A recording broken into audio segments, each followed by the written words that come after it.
নমস্কার বন্ধুরা, আমরা আজকে এসেছি পশ্চিমবঙ্গের পূর্ব বর্ধমান জেলার ক্ষীরগ্রামে অবস্থিত 51 সতীপীঠের অন্যতম সতীপীঠ মা জগদ্দা সতীপীঠে।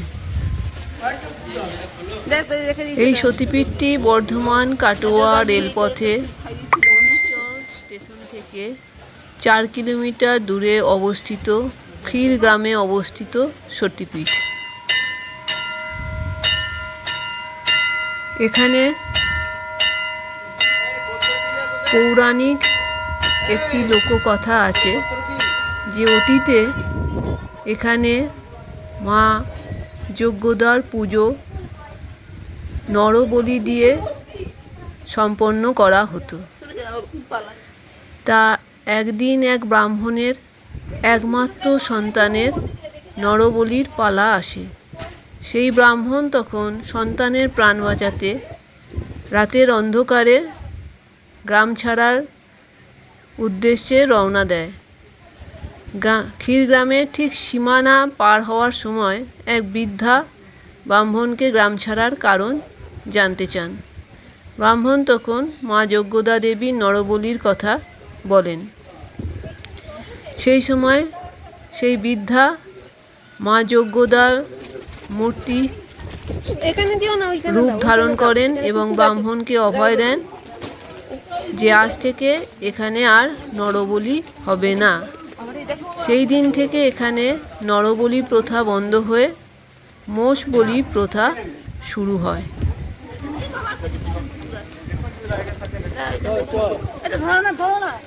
এখানে মা যজ্ঞদা কালো কোষ্ঠী পাথরের দশভুজা মূর্তিতে মা মহিষমর্দিনী রূপে পূজিত হন। এই ক্ষীরদিঘিতেই মায়ের মূর্তি বছরের বেশিরভাগ সময় শায়িত থাকে। দেখুন কিরম মাছ খেলে বেড়াচ্ছে। একমাত্র বৈশাখ সংক্রান্তি আর চৌঠা জ্যৈষ্ঠ এই দুটি দিনে মা যজ্ঞদার মূর্তি সাধারণ ভক্তদের দর্শনের জন্য সুযোগ করে দেওয়া হয়।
এই পুজোর সম্বন্ধে মন্দির সম্বন্ধে সতীপীঠ সম্বন্ধে এই মন্দিরটা স্থাপিত হয়েছে এখানে যখন এই পুকুরটি দেখছেন, এই পুকুরটা যখন সংস্কার করা হয় তখন এই পুকুর থেকে এই মূর্তিটা পাওয়া গিয়েছে।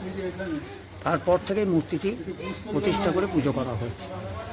এখানে প্রতিদিন নিত্য মঙ্গল আরতি হয়, নিত্য পুজো হয়, নিত্য ভোগ হয়, নিত্য শীতল দেওয়া হয়। এইভাবে এটা 151 পীঠের এক পীঠস্থান এবং এইভাবেই এটা পূজিত হয়ে মায়ের দক্ষিণ পায়ের বৃদ্ধাঙ্গুষ্ঠ।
এটা হচ্ছে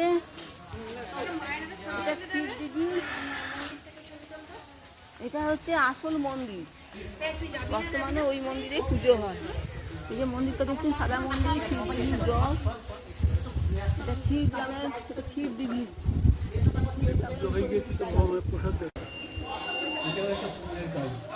তা জানি না, আমি দেখি আমার সময়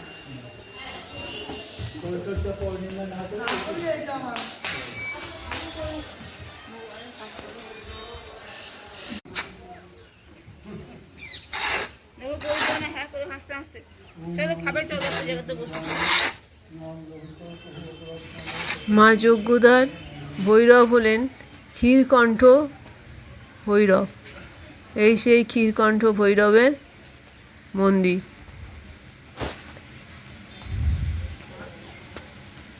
আপনারা ভিডিওটি দেখুন, বেশি করে শেয়ার করুন এবং সকলকে মা যজ্ঞদার মূর্তি দর্শনের সুযোগ করে দিন। ধন্যবাদ। নমঃ শিবায় দুর্গায়। যতটা পারলাম দেখাবার চেষ্টা করি। দেখতে দে, তারপর ভিডিও কিন্তু ভৈরব, এটাই মায়ের ভৈরব বললো।